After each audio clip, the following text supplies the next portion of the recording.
कोलकाता की आपराधिक घटना ने देश को झकझोर दिया। वहीं फिर एक इसी तरीके की घटना उत्तराखंड में हुई।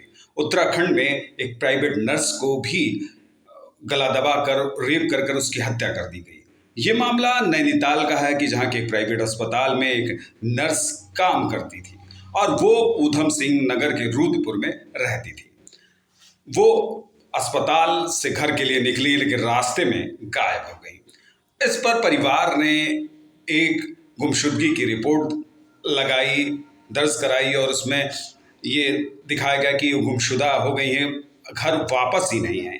इसके बाद पुलिस ने तफ्तीश शुरू की, उनके फ़ोन मोबाइल को सर्विलांस पे लगाया। इसके बाद आखिरी लोकेशन ली। लोकेशन के बाद एक नंबर भी ट्रेस हुआ जो कि साथ साथ एक व्यक्ति का चल रहा था। आखिर उस नंबर से जब ट्रेस करने के बाद ये मामला सामने आया कि वो जो नंबर था वो किसी महिला का था। महिला को जब इस मामले में पुलिस ने गिरफ्तार किया तो पूछताछ की तो पता लगा कि ये नंबर उसके पति का है और इसको वो दोनों इस्तेमाल करते हैं। बाद में उसकी लोकेशन पर पुलिस ने राजस्थान से उसके पति को गिरफ्तार किया।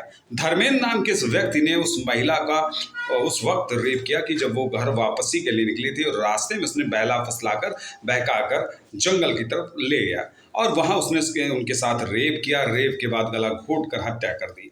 हालांकि उसने पुलिस के पास भी कबूला है कि उसने गला दबाकर हत्या की और लूटपाट के इरादे से उसको जान से मार दिया।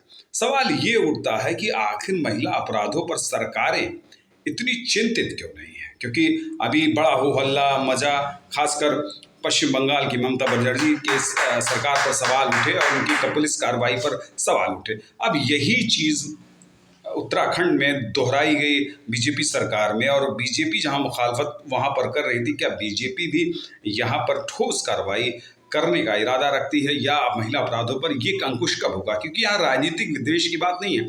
महिला अपराधों पर जिस तरह से सरकारों को अंकुश लगाना चाहिए उस तरह से अभी तक इन अपराधों की पुनरावृत्ति हुई। इसका मतलब है कि इस मानसिकता के लोग अभी हैं और इन पर ठोस कार्रवाई होनी चाहिए और पुलिस को मुस्तैद होना चाहिए।